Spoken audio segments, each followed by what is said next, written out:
on, everybody? It's your boy Gsluke here with our prize picks golf targets for Thursday, and we have two events to choose from, which means double the fun here: the LIV golf event in Portland and the John Deere Classic. And while neither of them is a top-end field, with all the choices that we have, I'm feeling really good about our chances to cash out here on Thursday. In general, hopefully you guys enjoyed the live stream there on Sunday that me and Degenerate75 were able to put together. I know it was a different format, but we're also able to give you plenty of options to choose from. And based on some of the screenshots that I've seen from the community, it seems like it was quite a favorable slate for everyone out there. So glad to give you guys that information. If you want to see more collaborations or live streams in the future, make sure to go ahead and comment down below what you liked about it. So with that being said, a lot to talk about going into Thursday's slate here. Let's go ahead and hop right on into it.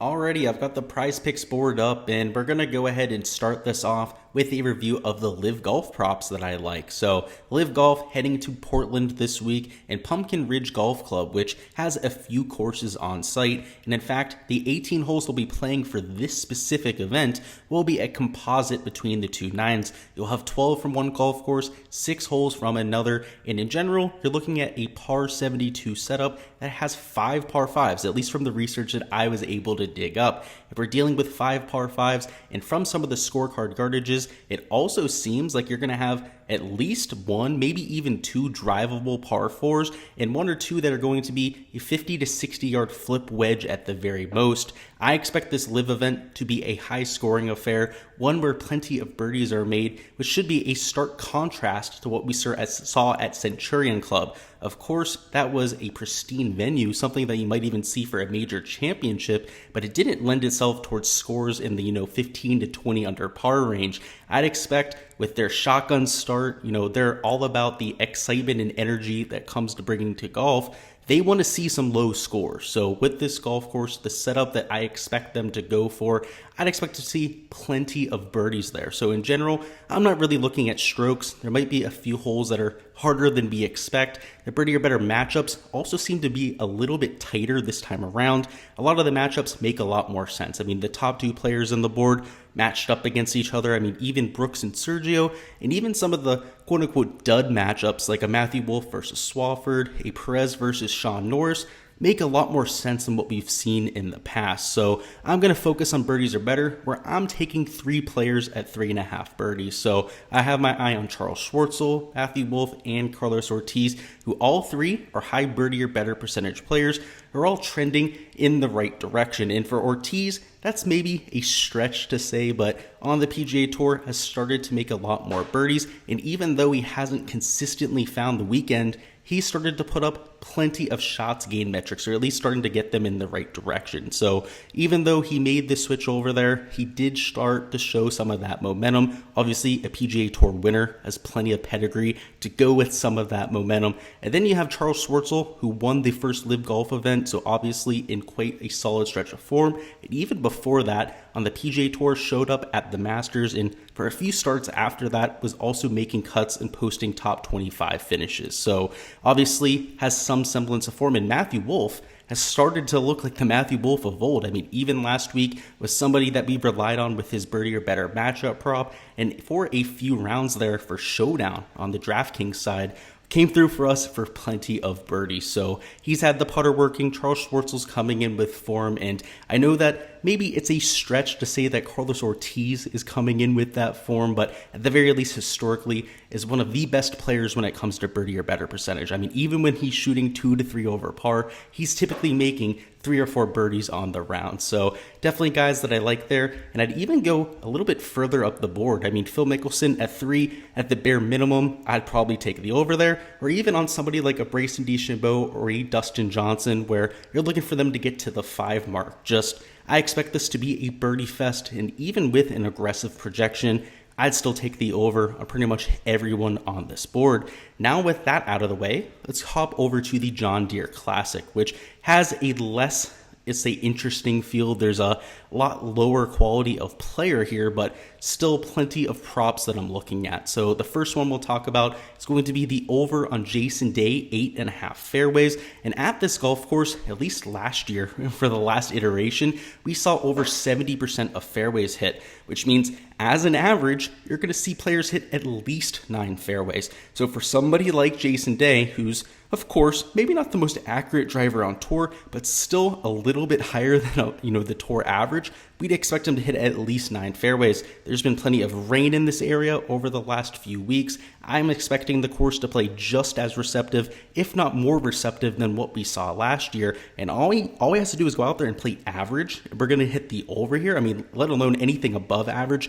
being well above the 9 mark there. Just a no-brainer pick for me there. Somebody that I'm confident getting to. And at this point of his career, he's not really that same power player. Somebody who uses a lot more strategy, is more strategic at this point because he has to be. He doesn't have that 5th year to hit it 330 yards off the tee anymore. He has that 305, 310 yard ball where if he can get it in the short stuff more often than not, is going to be a lot more valuable than lashing at it like a Bryson DeChambeau. So I'll be taking the over on fairways. And lastly, the last prop I'm getting to is going to be the birdie or better matchup for Jason Dufner. He's going against Bo Weekley, who's somebody we haven't seen for quite some time. In fact, I'd venture that most of you watching this haven't even heard of his name before, but he has 3 tour wins. We last saw him in 2017 for the RBC Canadian Open, and ever since then was dealing with surgery, was out for quite some time with a medical leave, but since then has been playing on the Korn Ferry Tour and not finding all that much success. So it's not like he's going against a world killer, right, Jason Dufner, but you're at least talking about somebody who's been playing on the PGA Tour. And I know it's been missed cut after missed cut, but at the very least, he's been in professional competition, getting a lot of sponsorship invites to some of these events. And,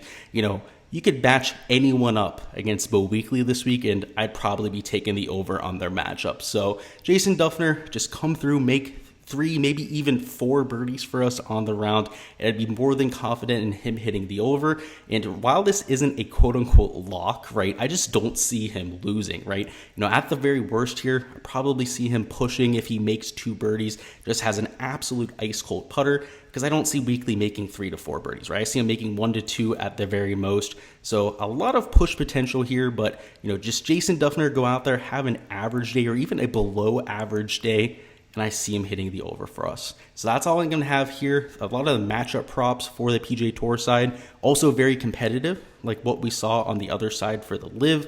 And in terms of the strokes, it's another tough golf course. It's a par 71, so a lot of them there are 69 -2, which I think is a pretty adequate projection, especially considering that the scoring average last year was 1.5 under par. Everybody's better, they're like all at 4, which is where I would project most of the field.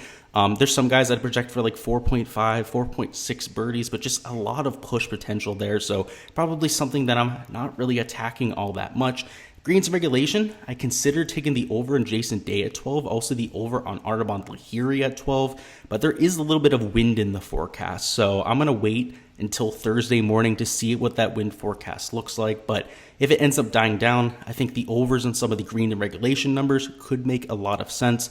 The GIR percentage was over 70% last year too, so you'd be projecting most of the field for over 13 greens if the wind is low. And even with fairways, like I said, the average is right around 9 fairways. So if you're looking at an elite driver of the golf ball, right, like a Zach Johnson, Lahiri is extremely accurate, Denny McCarthy, Adam Hadwin, right, I consider the over on these guys, other than a Jason Day, if, and this is a huge if the weather calms down. So obviously keep an eye on that wind forecast for Silvis, Illinois as the week goes on.